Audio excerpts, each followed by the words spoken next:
There is a comforting belief shared by most who walk the lands of Gielinor, that we are the hero, that we arrive in troubled places, right ancient wrongs, slay monsters, and restore balance to a broken world, that our presence wherever it falls leaves Gielinor better than it was before.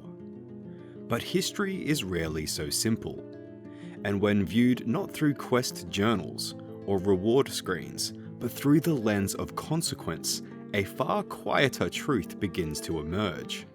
That the single most destabilizing force in Gielinor's long history is not a god, it's not a demon, not even an ancient evil. It's you, the player. Tonight we will calmly examine the evidence not to accuse, but to understand. Because when the dust settles and the records are read honestly, it becomes difficult to deny one thing. No being has altered Gielinor more violently, more permanently, or more recklessly than the adventurer at its center. For ages Gielinor endured, empires rose and fell, wars were fought and resolved. Gods themselves were banished by Guthix's edicts, enforcing a fragile but necessary balance. Mortals suffered, yes, but the world continued. Kingdoms governed themselves, conflicts simmered but rarely escalated. Ancient evils remained sealed, dormant, or forgotten. Then the adventurer arrived. Not born into the world's power structures, not bound by its laws, not restrained by its consequences. You appeared suddenly, an outsider who could walk unchallenged into courts, temples, guilds, and sacred spaces, and demand purpose. And remarkably often, you were given it. Many of the adventurer's journeys do not begin with altruism, they begin with ambition. The player seeks to become a knight of the Round Table, a temple knight, a Fremennik, a member of the Champions Guild, and so on. Not because these institutions are failing, but because membership grants prestige. Quests are initiated not by pleas for help, but by the adventurer asking what they may gain in return. And once the task is complete, the question is often asked again, sometimes politely, sometimes passive-aggressively. What is my reward? This pattern repeats across Gielinor. The player's morality is transactional. Good deeds are performed, but rarely without expectation.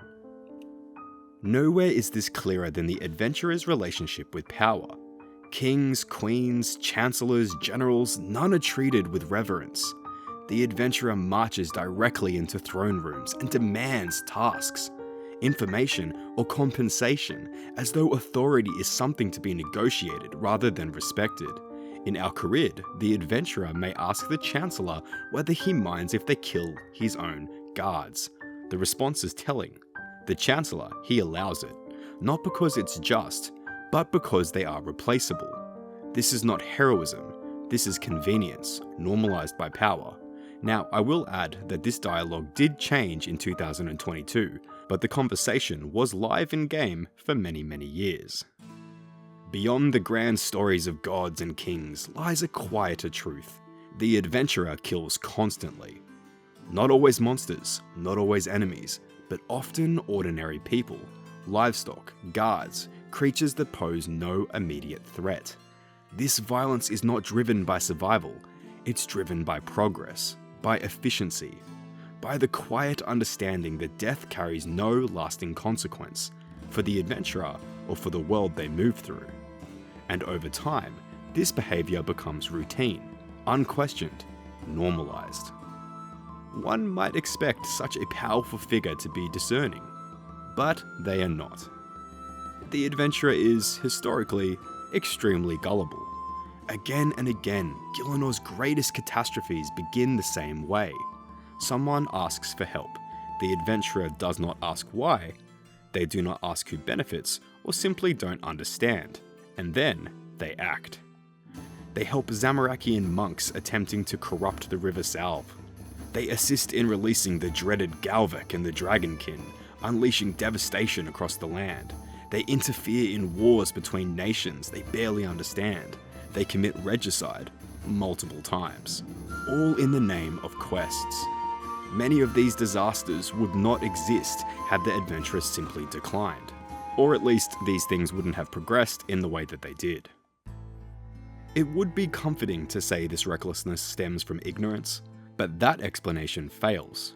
See, the adventurer is capable of passing the Temple Knights' rigorous trials. They repair ancient elemental workshops without guidance.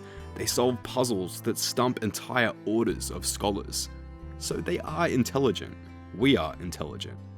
Which makes their repeated moral failures more troubling. The truth appears to be this: the adventurer grows smarter, but never wiser. At some point, the pattern becomes impossible to ignore. The adventurer does not act as a hero. They act as a hired blade. They kill who they are told to kill. They sabotage who they are told to sabotage. They destabilize whoever is pointed out to them. And they are rewarded for it.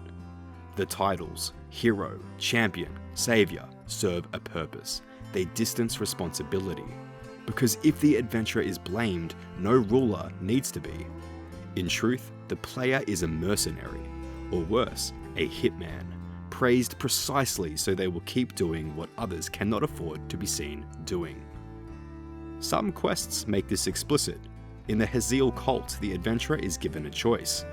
They may keep Haziel, a Majorat warlord who once ruled Ardoin, trapped in a magical tuba until he fades and dies. Or they may release him and restore his power. Releasing Haziel is, by any historical measure, catastrophic, yet the adventurer may choose it. Not out of ignorance, but curiosity, or reward, or indifference. In the Queen of Thieves quest, the ambiguity vanishes entirely. The adventurer knowingly murders a man on the docks of Piscarilius. They are even allowed to decide how, softly or brutally. This is not accidental evil, it is deliberate. Elsewhere, the adventurer routinely bribes guards, officials, and civilians, often with alcohol, to gain access, silence, or compliance. This is not heroism, this is manipulation. There is even a moment deep within the underground pass that has unsettled players for years. A unicorn is encountered, as many of you would know. It was then killed. By you, the player. Now, this could be a hallucination, a manifestation of the adventurer's fractured mind under the effects of the past, paired with the immense psychological stress that you were going through, but others accept this as a literal interpretation, which is damning. Either the adventurer kills a creature often depicted as a symbol of mystical purity, or their mind has been corrupted by the past itself. Now, it would be dishonest to claim the adventurer is always evil. In some quests, they are genuinely heroic. In others, they are accidentally the villain. And in many, they are cleaning up disasters they helped create in the first place. Public opinion, then, is mixed. Some celebrate the adventurer, others fear him. Most simply tolerate him, because opposing them is not an option. And so, we arrive at the truth. The player is not evil in the traditional sense. They are something far more dangerous. They are unbound. Unbound by law, unbound by consequence, unbound by time. They do not age, they do not weaken, they do not inherit the consequences of their actions. They move on, quest to quest, reward to reward, while the world absorbs the damage. When future historians of Gillinor look back, they will not see a hero in green armor or a slayer of dragons. They will see a singular disruption. A being who arrived suddenly, reshaped everything they touched, and vanished repeatedly, only to return stronger. Gods feared the adventurer, kings relied upon them, kingdoms suffered them. And balance never truly recovered. It's not that the adventurer is cruel, it's that they have power without restraint. And when this is praised as heroism, it becomes one of the most dangerous forces of all. If you enjoyed this video, be sure to subscribe for more, and let me know in the comments why the adventurer is good or evil. Look, my mind's not set on this, I just thought it was an interesting thing to look into. I'm keen to hear your thoughts. Until then, walk carefully through Gillinor. History is always watching.